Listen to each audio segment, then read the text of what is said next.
حضرت عمر بن خطاب رضی اللہ عنہ وہ بھی تھے.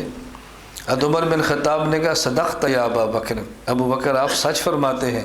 حبب الی من الدنیا ثلاث، مجھے بھی 3 چیزیں پسند ہیں.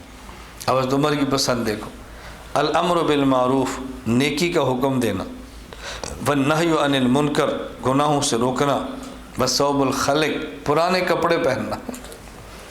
حضرت عمر فرماتے ہیں مجھے 3 چیزیں بہت پسند ہیں. نمبر 1 الامر بالمعروف نیکی کا حکم. حضرت عمر پھر نیکی کا حکم جیسے دیتے تھے آپ کو پتہ ہی ہے نا، وہاں ترغیب نہیں تھی، حکم تھا. الامر اور ہوتا ہے، ترغیب اور ہوتی ہے. امر کسے کہتے ہیں؟ قول القائل لغیر افعل علی سبیل الاستعلاء، یہ ہے امر. کسی دوسرے کو کہنا کہ کرو اور پتہ ہو کہ اس نے کرنا ہے، نہ کیا تو بڑا مشکل ہے کام. کنتم خیر امت اخرجت للناس، یہ امت بہترین امت ہے. کیوں؟ تأمرون بالمعروف، امر بالمعروف کرتی ہے، وتنہون عن المنکر گناہوں سے روکتی ہے. اور نہیں کیا ہوتی ہے؟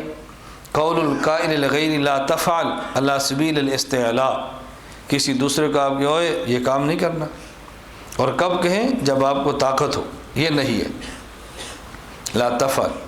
اس امت کی خوبی کیا ہے؟ تأمرون بالمعروف، امر بالمعروف. نمبر 2 تنہون عن المنکر، نہی عن المنکر. آگے وتؤمنون، یہ تؤمنون باللہ آخر ملائے. اس کی وجہ یہ تؤمنون باللہ تو ساری امتوں میں تھا، اس امت کی خصوصیت نہیں ہے ایمان، وہ سب کے ذمہ تھا.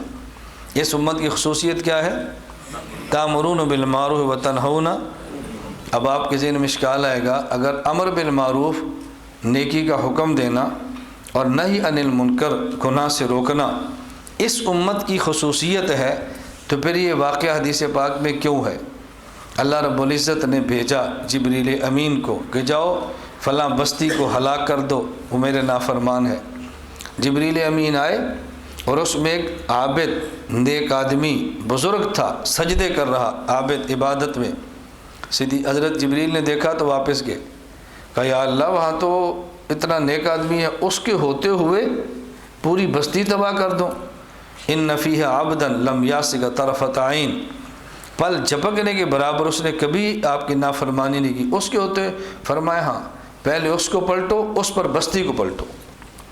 کیوں یا اللہ؟ فرمایا اس لیے کہ اس کو اپنی عبادت کی فکر ہے، لیکن وہ امر بالمعروف نہیں کرتا، دوسروں کو حکم نہیں دیتا.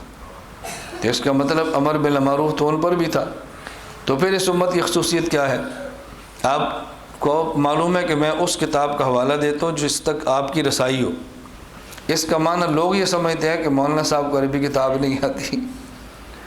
میں وہ کتاب بتاتا ہوں کہ جس کو آپ دیکھ سکیں. لوگ سمجھتے ہیں کہ اس کو عربی کتابوں کا پتہ نہیں ہے، تو اس لیے پھر غلط فہمی کے شکار ہوتے ہیں.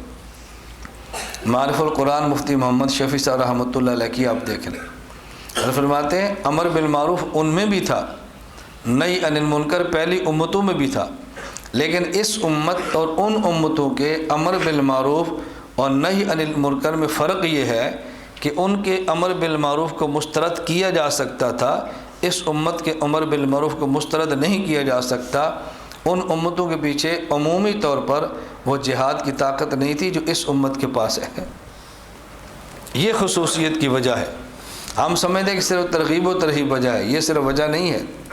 تو عمر فرماتے ہیں الامر بالمعروف نیکی کا حکم، والنہی عن المنکر گناہوں سے روکنا، وثوب الخلق اور پرانے کپڑے پہننا. حضرت عمر کی محبوب چیز تھی.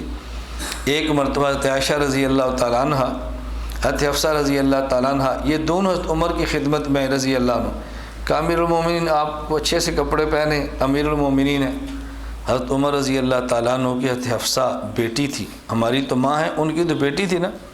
حضرت عمر تھے. انہوں نے کہا حفصہ تمہیں حضور صلی اللہ علیہ وسلم کی زندگی بھول گئی ہے. رسول اللہ علیہ وسلم کے پاس ایک کپڑا ہوتا تھا، دن کو اوپر لیتے تھے، رات کو نیچے بچھاتے تھے، اور تم مجھے سمجھاتی ہو میں اور کپڑے لوں.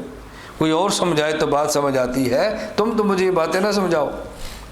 یہ حضرت عمر رضی اللہ تعالیٰ عنہ کا ایک محبت کا ذوق تھا، یہ ان چیزیں بہت پسند تھیں. حضرت عثمان غنی رضی اللہ تھے، انہوں نے کہا صدقت یا عمر، عمر آپ نے سچ فرمایا ہے.